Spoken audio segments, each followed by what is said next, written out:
Okay guys, we're on the driver's side now. 2014 Cadillac ATS, all-wheel drive, still doing the wheel bearings. So the first thing that's got to come off, obviously on this side, is going to be the caliper and your rotor. So take the brakes off. You're back here at this 18mm bolt. And there's one more down here. It's going to be right here. I don't know if you guys can see that. So basically on the small ones, it's pretty tight, so I usually take a ratcheting wrench for the bottom one, pop it on there, and pull that one with a ratcheting wrench, because you're gonna have a hard time getting the ratchet back down to this one that's way back here. This one, pretty easy, pretty accessible. You know, they come off pretty easy, but the low one, not so much. So I'm gonna take the brakes off, and I usually take a cable tie, just hang this caliper out of the way because we're gonna be in here for a second. So we're also gonna take a T25 and pop this guy out.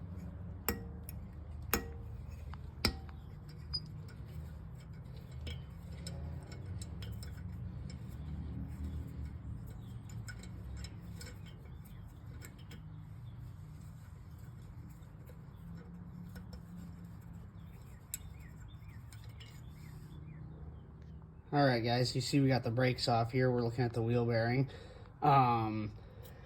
Obviously, I showed you in that last little clip, I stripped that T25 that goes into the rotor, so we had to weld an Allen wrench to that to get it out of there. So definitely be careful with that. Those can be sensitive, and sometimes guys over-tighten them, and then they're hard to get out for the next person that comes through. So I'm going to show you how to get these 13mm bolts out. That one right there you can see for the back.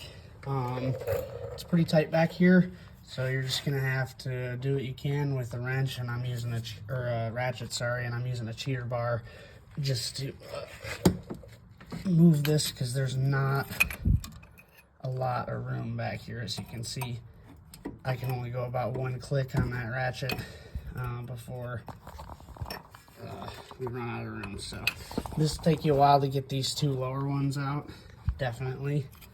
Just because this one doesn't have a lot of room back there. So see that you almost can't even get the ratchet to go one click. So it's really tight back there. It'll take you a second. All right, I've loosened up the hub bolts here. You're definitely gonna want to take some PB Blaster or something if you live in the Rust Belt or anywhere where there's salt, and spray the back edge of this, because this backing plate comes off of the hub, and it actually has a parking brake cable in it for this parking brake that's down here through the knuckle. So this is gonna wanna hang freely, but it'll hang by that cable, and this will separate and come out. So we're gonna let that sit for a minute, because my other one was rusted on there. We're gonna go ahead and pull this axle nut off, which is going to be 36mm. So just going to take an impact, and it should take it right off.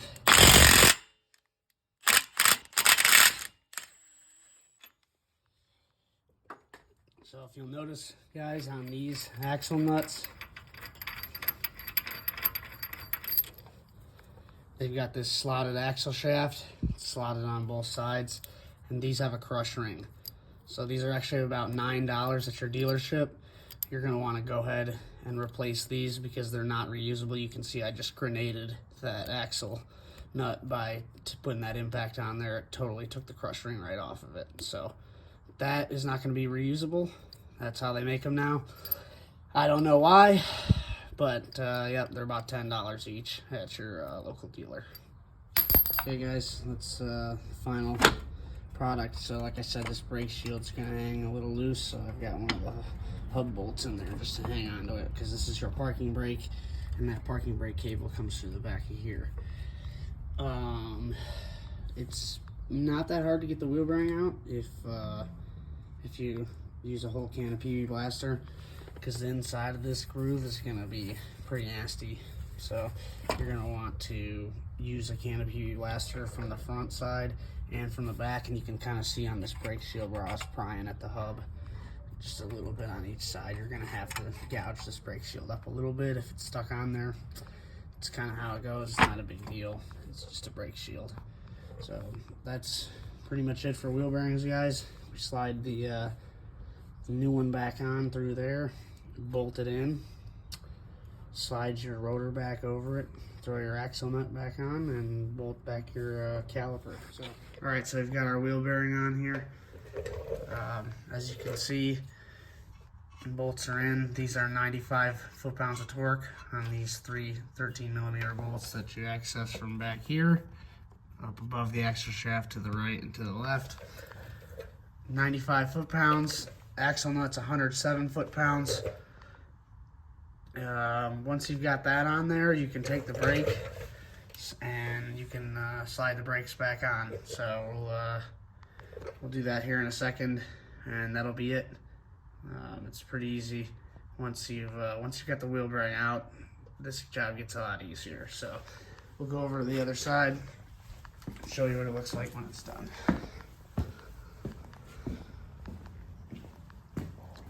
Like I said, I don't have the axle nuts yet, but that's 107 foot-pounds, and don't forget to crush that little ring that goes into that groove on those.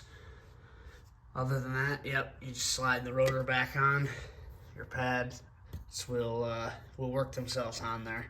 I just use a little rubber mallet and tap it back here and bump the caliper back onto the rotor, and then just torque everything down, which I have to do on this side. I believe these caliper bolts are 115 foot-pounds.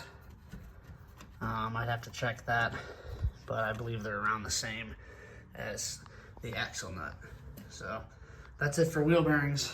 2014 Cadillac ATS 2-liter all-wheel drive.